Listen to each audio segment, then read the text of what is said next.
morning and welcome to Enterprise Morning right here on Enterprise Television. I am Kendi Boduri. And I am Henry Igwebike. All right, it's a brand new day bringing fresh stories shaping Nigeria and beyond. We will kick off with today's newspaper review before diving into our main conversation of the day. Trust me, you don't want to miss a moment. Remember, you can be part of the conversation by dropping your comments, liking and following us on all our social media platforms at EnterpriseTV7. Now, joining us to shed light on the matters at hand is barrister Tunji Abdulhameed, a seasoned lawyer and public affairs analyst who is here with us virtually. You're welcome, barrister. Good morning, barrister. Thank you for having me, Kendi and Henry. I'm pleased to be with you. Thank you. It's a pleasure always having you. So let's kickstart today, the first daily on our desk. Okay, so we'll be starting with the first paper, which is the Vanguard newspaper. So at the right strip on our newspaper, we have Alaafen's ultimatum, empty threat from a dead empire. All right, and still from the Vanguard newspaper, big story, U.S. report raises concerns over security and justice in Nigeria. Okay, so we also have 2027, Amechi's presidential bid dead on arrival, VK. And also Nigerian Bar Association writes AGF demands release of Osun local government funds. Okay, still on the top, we have bandits kill 13 worshippers in Katsina Mosque. And also our Catholic Church attackers had links with foreign terrorist group DSS, tells the court. Okay, we also have Abuja court freezes 4 bank accounts linked to ex-NNPCL boss Kyari. All right, beautiful. So what's are we looking at? So we should look at Alaafen's ultimatum, and so barrister, this is it. The Alaafen of Oyo, that in person of Oba Abimbola Akim Owade, right? So I just want to ask this question. He was given, or he had to, tell the Oni, that's the spokesman, as dismissed ultimatums from the Alaafen's palace and describing it as a empty threat from a dead empire, right? So what exactly triggered this clash between the Alaafen and Oni's camp? I think what triggers this crisis is a claim that the Oni of Ife installed a particular Dr. Sanusi, gave him a title of, I can't remember the name now, Okoloma of Yoruba land. And that, and the Alaafen is saying that the Oni has no power to do that. That is only the Alaafen of Oyo that can do that. Unfortunately for me, I'm not a good history man. Okay. And unfortunately again, I'm a Yoruba from the north, so I may not even know the history of that. But as it is today now, the olden days history, I think as far as I'm concerned, is gone.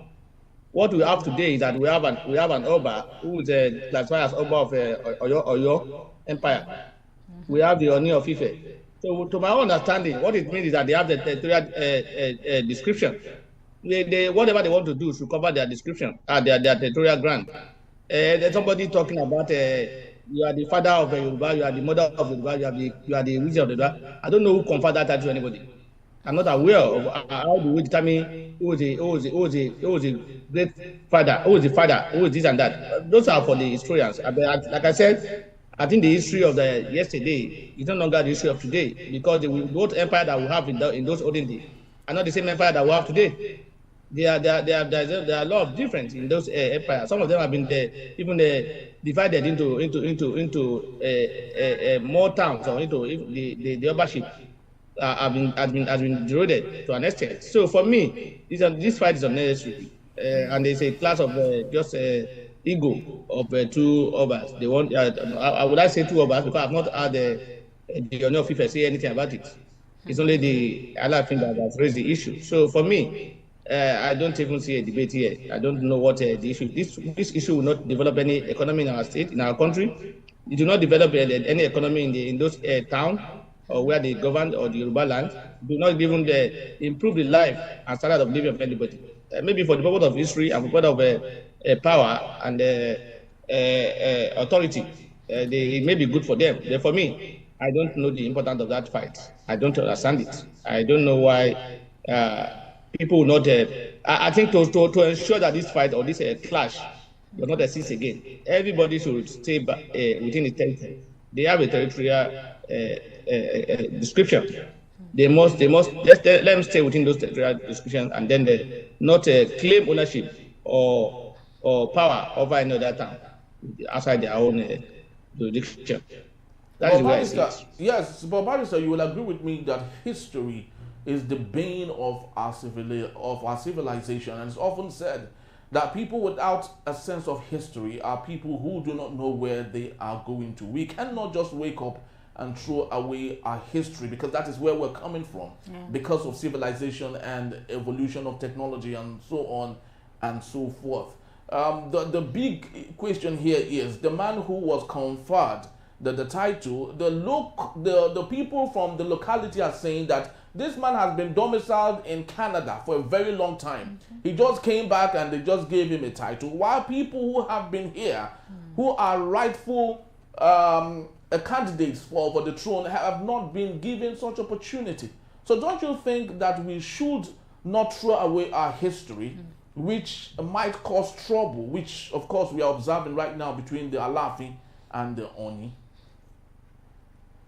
The history has been thrown out since.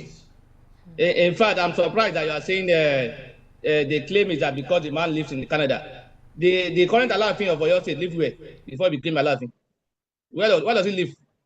Does he live in Nigeria? He came from abroad to become the Oba. The Oba of Ogbomoso, he lived in abroad before he became Oba. In fact, those who even live outside their town, as far as I'm concerned, they also live abroad. If you don't leave your town and you are taking it from somewhere, I see you as outside as well. For me, the issue of a tradition that you are throwing away our history or whatever, it's been thrown out since. Because before now, when I was young, what I know is that they say the Ifa that chooses that determines who becomes an Oba. Today it's not an Ifa. It is not Ifa. It is the people in government or the government itself. So if you are talking about throwing away our history, that is no longer effective. It's been taken away since, and the Obas are just being recognized as just as a mark of respect. Because under our constitution today, the Oba that you see, most of them are under the local government chairman of their respective local governments. The local government chairman has the power under our law to even remove an Oba, no matter how big you are. So that is to tell you that history is no longer is not the only thing that we should consider here.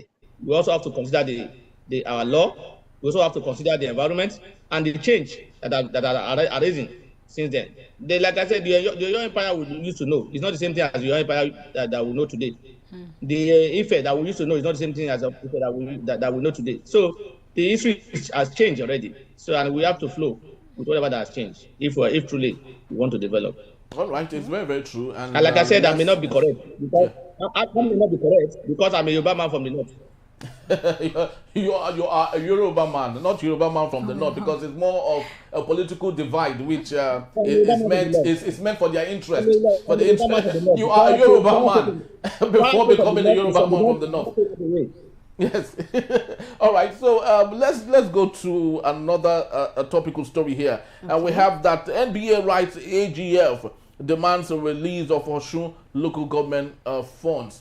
Barrister, your people, of course, they are stating this fact. How much of weight do you think that will do to make the federal government, under President Bola Ahmed Tinubu, find a way of releasing this fund, which is not theirs, but that of Osun State?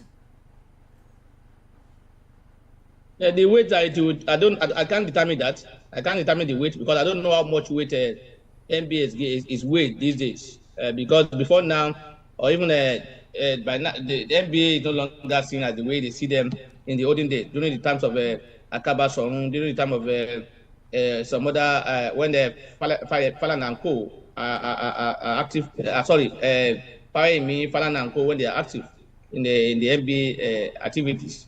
Today, the MBA in the last before now, or even now to an extent, before now, most of the people who have become an MBA chairman are people who are not they're ready to even engage the government. They only want to enjoy themselves with the government, align with the government.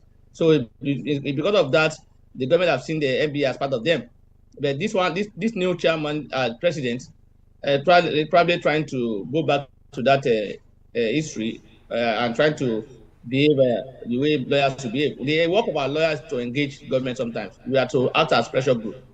So that is an effort to put pressure on government, and that's what they are trying to do. Unfortunately, too, the Attorney General, the current Attorney General of the Federation, is a barman, very called barman, and he's a man respected at the NBA.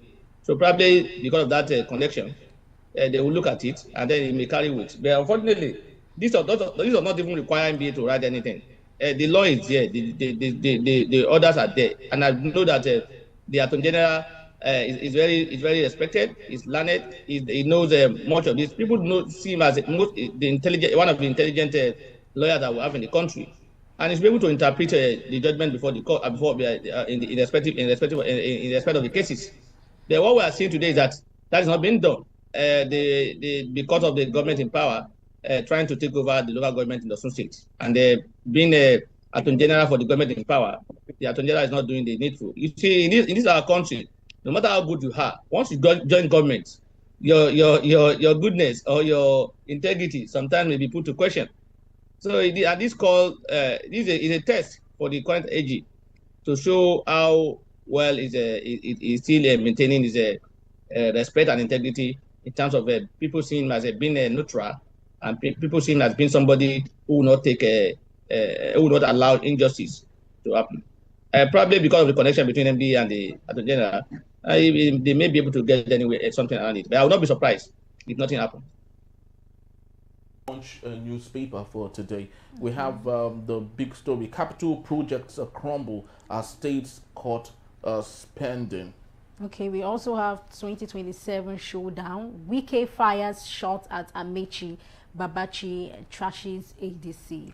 And also we have court blocks ex-NNPCL's boss account amid EFCC probe. Okay, we also have 36 governors unite to woo foreign investors by new platform.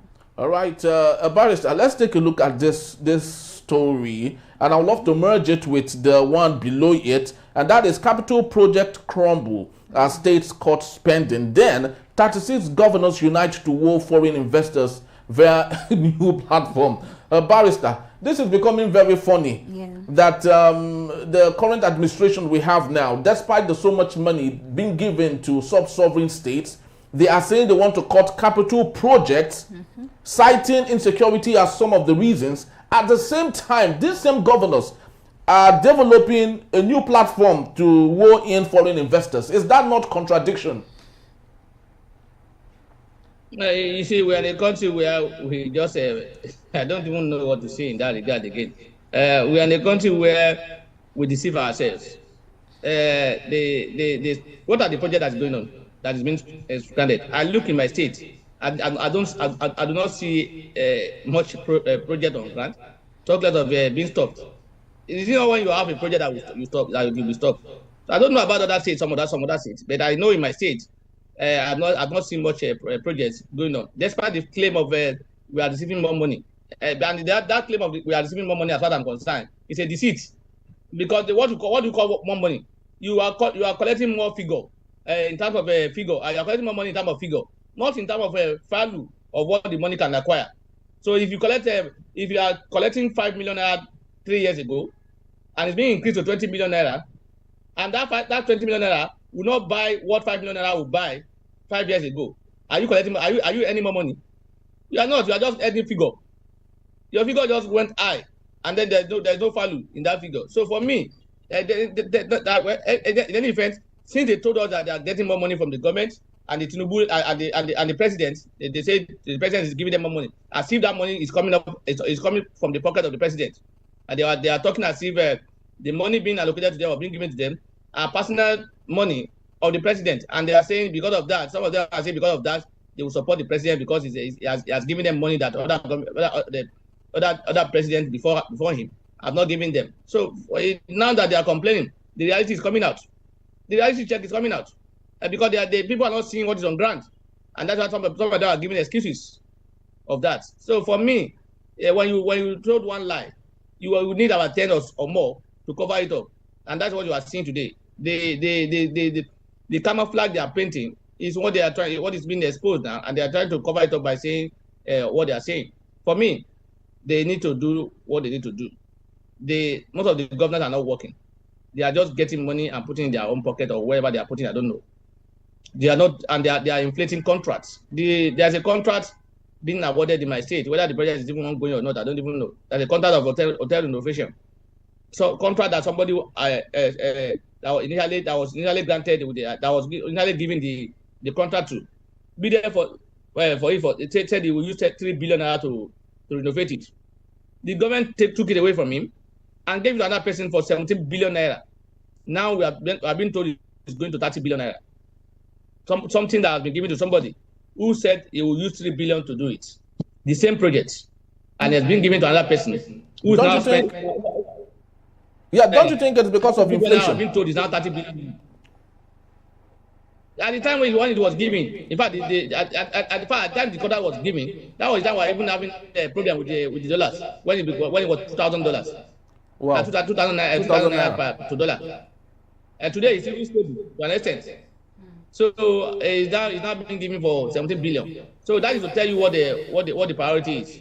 They know what they are doing. They know where they are going. So and that's the only major project that I'm hearing from my state. But that means that, and as far as I'm concerned, that's not even a project. Because it's just a mere renovation of a hotel. It's not a serious project as far as I'm concerned. But today, yeah, that's another major project. Yes, and the flag, the tallest flag in the world. Flag in the world.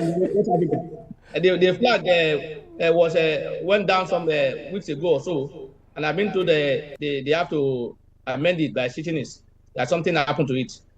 So we are waiting. For me, the governors they need to do more. The governors are not doing more. They are not. Sometimes I don't blame them. You know why? Most of the policies that drive our economy are from the presidents. For instance, the issue of subsidy is gone. The issue of subsidy is gone was taken alone by the president without consultation with the governors. The issue of naira devaluation is the position of the president alone without consultation with the governor. So I will not blame them. Sometimes when they are in difficulties, but sometimes they also I will blame them because sometimes they cover up. They will not tell us the truth. They want to belong and they want to be in the good book of the president. And that's why most people, when people talk about you must hold your government to account. Yes, you can hold the government. We have the responsibility of holding them to account. But the problem on grants was not created by them. The problem was created by the policy of the government. No matter how well they want to do, they cannot say, since I'm in Kwara State, my own dollar will not be, my own naira will not be the value. Let's change it. They can't do that. And if you look at it today, the major reason why we are having economic crisis today are because of those two policies. Subsidy is gone, and the naira devaluation. So, and it's within the power of the president. So, for me, notwithstanding that, they need to do well. They need to do more, and they ensure that the money they claim they are collecting, they use it in doing something that will be able to be feasible for us to see. On that? Well, you said most of them. Yeah, all right. So let's look at all the matters here. Court blocks ex-NNPCL's boss account amid EFCC probe. That's Mele Kyari, one of those significant symbolic figure with the NNPC. He is the highest that has been the boss of the NNPC. 4 of his accounts is frozen as we speak right now. And the big question, Barrister, is why is this man still working free? Is there something they're not telling us? He's working free because they are still investigating. That's the claim. They say they are investigating. So they don't have enough evidence yet to even do anything against him. So whatever they are doing now is it temporary and preliminary. So our law presumes everybody innocent until the contrary is proved, on the allegation is proven. So as it is today, he has the right to work freely. But my worry is that in Nigeria, most times when people are in government, when they are in government, we don't see the security agencies and those who are supposed to check them in terms of fighting corruption, don't see anything bad in what they are doing. Even when the petition is written against them, while in office, they will ignore the petition. But when they are outside the government, they will now realize that they did it, they did that. So why is it that it's only when they are out of government that will begin to see that they've done this, they've done that? And when you look at the investigation now, the claim of the money being traced to them may even go as far as 10 years back or 5 years back if they have been there up to 10 years. So that is to tell us that, look, we don't have to wait till when people leave office before we start investigating or taking petition against them seriously. People, if this man is to be in government today, and that petition they say they rely on to freeze his account is written to them, they may even take that person and say it's giving them fake news. They may even charge him or even arrest him.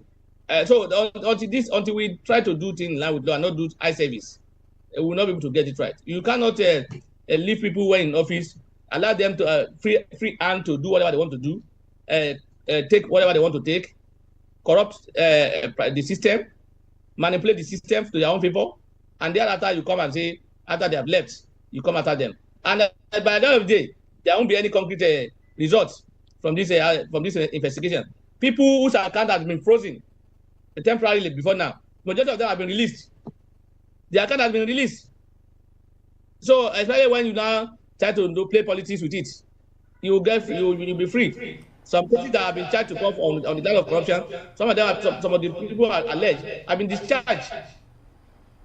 So that's why some of them who have one case or the other, you see them aligned with the government.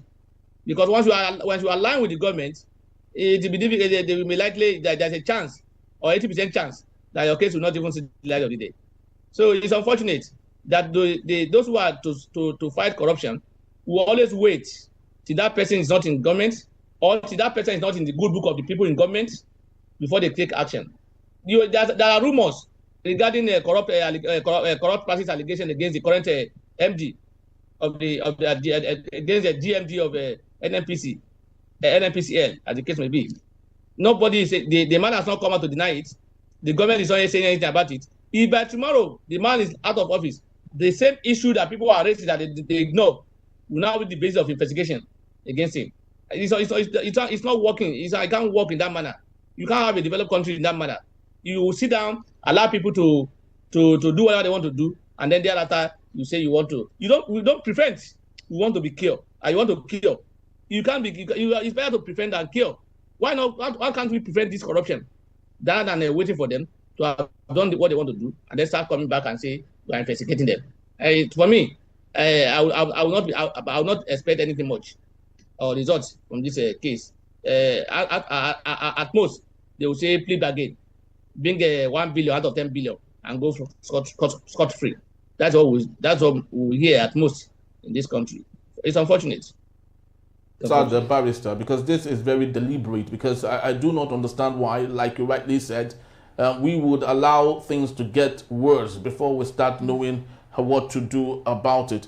Very so sad. I do not know if we have any more time. I would love us to maybe just look at one more story, and from the Guardian newspaper. Yes, from the Guardian newspaper. Let's just walk straight to the story that I would love us to look into, and that is basically on a very disturbing one, barrister. Mixed reaction trails implementation of dialysis subsidy months after approval. Barrister, a couple of months back, the federal government under President Bola Ahmed Tinubu promised, like he usually does, that dialysis from federal medical centers would be 12,000 per session. And up until today, no patient has been able to take advantage of that dialysis session for 12,000. As we speak today, a session of dialysis goes for 100,000 naira. The government of President Bola Ahmed Tinubu has been promised and failed government allegedly. The $100,000 that is promised to the Super Falcons is yet to get to them. That of the Tigress is yet to get to them. 12,000 naira per session for dialysis is yet to be seen. Barrister, how can you tell this story? Henry, government is not Enterprise TV. Government is not IO Abdulhameed chambers, where you just approve and then the money will come out. No, there are procedures, there are stages that it will go through. Yeah, I know we don't have trust in our government. When government make pronouncement today, don't expect that money will be released today, except it has to do with politics. It has to do with the execution of political program. Yes, that will come out immediately. But you see, the way I'm not saying probably the money has not been released. Probably at the time they even made the promise, they don't even know where the money will come from. Probably. And just like normal in Nigeria, the guests have been denying the fact that they say they were not paid. They've been denying that, in Nigeria. So you want to keep your head. They've been denying that nobody has said that have not been paid. And you see, the government, and that's why sometimes when I say I don't celebrate a pronouncement from government, people will see me as a sadist and anti-government. When we say I will only wait till I see the implementation of the policy before I comment or even celebrate the policy. There are so many policies in this regard that have been made by the government. I remember at the time the president said that CS delivery by through cesarean operation will no longer will be done for free at government. I'm not aware that anybody has been given that opportunity. That was last year or so, or even late last year. So this one was just 2 weeks ago or last week. This issue of 12,000. So I do not expect that it will come out. The implementation will be sweet, just like normal Nigerian side. And even if it's going to happen, how many people will be able to benefit? You have to even be connected for you to benefit, because it's not going to be open to everybody. And these people that will even carry out the operation, the government may not even give them money. Do you not hear that the government is owing NEPA? Oh, sorry, I don't know what to call them now. The discos or whatever, they are owing them trillions. Government is owing them trillions of naira. So the possibility of government not even paying when these things are discharged is there. So these hospitals, they don't have money. How would the government hospital, when there's no money provided by the government, how would they be able to achieve it? And most of the things they will use, it's not as if they have it in their kitty, and they just say, okay, go and use it. When the government pays us, we'll take it back. So, and for people not to die, they want to spend their own personal money to go and do it. And that's why most people prefer to go to private hospital, but it's expensive. How many people can afford that in our country? The government will make policies, they will not follow it up. And most times it's political. And people will go away with that policy pronouncement and start celebrating the government. In fact, when we talk today now and we say, tell us the achievement of the government, people will tell you new tax law. As if the tax law has been giving us benefits. As if the tax law has took us away from where we are. So for you to say a policy has been introduced and you are celebrating that policy must have benefited us, must have given us development, must have given us growth. They will not wait for that. A mere pronouncement alone, we are ready to celebrate and start playing drum and start even listing them as part of that achievement of the government. And that's what you see here now. By tomorrow or next week, if the government is to make to list its achievement now, it will tell you reduction of what's it called, from 25,000 from 150,000 naira to 12,000, from 20,000 naira to 12,000 naira. After meanwhile, people are not benefiting from it. So they know all too well that just make the pronouncement, just tell them they'll go to market, they go to town with it, and they start celebrating it. It's unfortunate. I just hope the government will redeem its image and will do the needful and provide and do what he said he would do. That's when people will know. But sometimes we're always in a hurry. When they make policy punishments, as I know in our country, most times they don't prepare for it. They just make it in the heat of the moment, and they have to be planning for it. And that was what happened regarding subsidy. There was no plan for subsidy removal when the president removed it. When the president made that pronouncement, he said it openly by himself that it was not part of his script, that he was the one that put it there. So that is the kind of country that we have. No proper planning before pronouncement. And it's unfortunate. So let's see how this will go. Maybe they're just planning on how that money will come out or how they will even do it. Let's see, and let's wait and see how it will go. But I will not be surprised if it's not in reality. Money comes, and even if the money comes, at least it should be able to circulate around. Everyone should have their share, not exempting anybody. So yes, we just hope for a smooth run. And that particular story actually was brought open as a result of the music video director TG Omori, who is suffering from kidney challenges. He was actually the one that brought it out that a session goes for 100,000 naira, and if you have a kidney issue, you need to do that 3 times in a week. So 300,000 naira in a week times a month times a year. You can see how much Nigerians are suffering for a basic service that should be provided for by the government, which is still very unfortunate that they still play politics with it. And this case, even it increases daily. Yeah, of course, having lots of people with lots of kidney issues and all. All right, so we would leave it at this point, and just to let you know, viewers, Barrister will still be here to take us on our main conversation. That's when we return. EFCC secures court order to freeze account linked to ex-NNPCL chief Mele Kyari. We'll do a deeper dive into that particular story in a bit. It's still Enterprise Morning. Please don't go anywhere. All the